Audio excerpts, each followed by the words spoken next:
મિત્રો સૌપ્રથમ વાત કરીએ તો વરસાદની આગાહીની અત્યારે જ્યારે 5 સપ્ટેમ્બર થઈ ગઈ છે તો 5 થી 8 સપ્ટેમ્બર ગુજરાતમાં સાર્વત્રિક વરસાદની આગાહી છે। અત્યારે ગુજરાતના અનેક ભાગોમાં 1 થી લઈને 5 ઇંચ સુધીના વરસાદ થઈ શકે છે।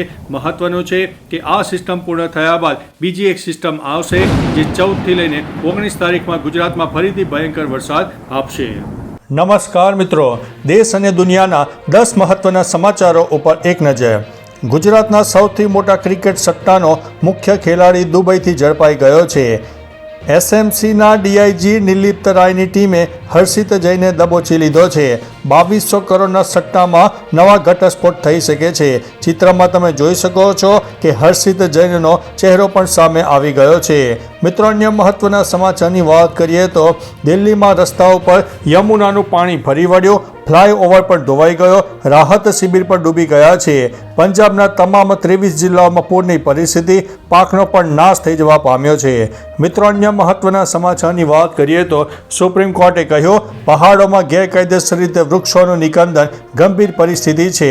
પૂર, ભૂસ્ખલન આ ફક્ત કુદરતી આફતોનો મામલો નથી।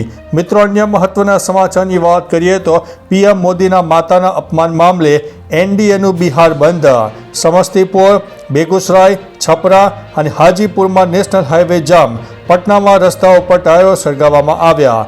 મિત્રો, અન્ય મહત્વના સમાચારની વાત કરીએ તો ઈડીએ શિખર ધવનની પૂછપરછ કરી, સટ્ટાબાજી એપના પ્રમોશનનો મામલો, રૈના અને યુવરાજ જેવા ક્રિકેટરોની પણ પૂછપરછ થઈ હતી। મિત્રો, અન્ય મહત્વના સમાચારની વાત કરીએ તો ભારત અને ચીનને ધમકાવવાનું બંધ કરો। પુતિને ટ્રમ્પને કહ્યું કે બંને દેશ ટેરિફની ધમકીઓથી ડરવાના નથી, જો તેઓ ડરી જશે તો તેમની રાજનીતિ ખતમ થઈ જશે। મિત્રો, અન્ય મહત્વના સમાચારની વાત કરીએ તો ડીસામાં ફર્જી 2.0 ફિલ્મને પણ ટક્કર મારે એ રીતે બનાવતા હતા નકલી નોટો। દરોડામાં પોલીસે 40 લાખથી વધુની નોટો અને સાધનો સાથે 2 આરોપીઓની ધરપકડ કરી છે। તો ચાલો મિત્રો, ફરીથી દેશ અને દુનિયાના સુપરફાસ્ટ સમાચાર લઈને મળતા રહીશું। ત્યાં સુધી અમને રજા આપશો। નમસ્તે।